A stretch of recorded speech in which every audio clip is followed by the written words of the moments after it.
quelques 1200 pêcheurs vivant à Tamil Nadu, dans le sud de l'Inde, se disent semblables à des esclaves. Chacun d'entre eux devait de l'argent à des créanciers, une dette que la plupart d'entre eux avaient héritée de leurs parents. அதான் ரொம்ப கஷ்டம். அதனால ரொம்ப கண்ணீர்லாம் விட்டுருக்குறோம். தொழில பண்ணி அங்க கடலுக்கு போய் நிம்மதி இல்ல. கரைய அந்த மீனுக்கு அந்த ரேட்டு கிடைக்க மாட்டேதுன்னு சொல்லிட்டு ரொம்ப கஷ்டப்பட்டதெல்லாம் உண்டு. வருத்தம் தான் அது.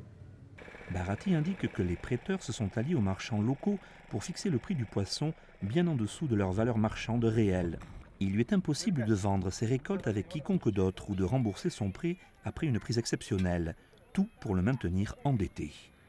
Mais tout a changé quand le voisin de Bharati, Murugayan Manivanan, a appris que des pêcheurs d'un village voisin avaient créé une association du commerce du poisson leur permettant de s'acquitter de leurs dettes.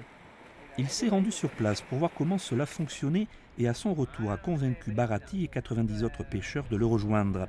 Ils ont désormais acquis un pouvoir de négociation et convaincu les chefs du village de les aider à vendre leurs poissons au plus offrant. Une fois cela mis en place, les marchands corrompus ont disparu.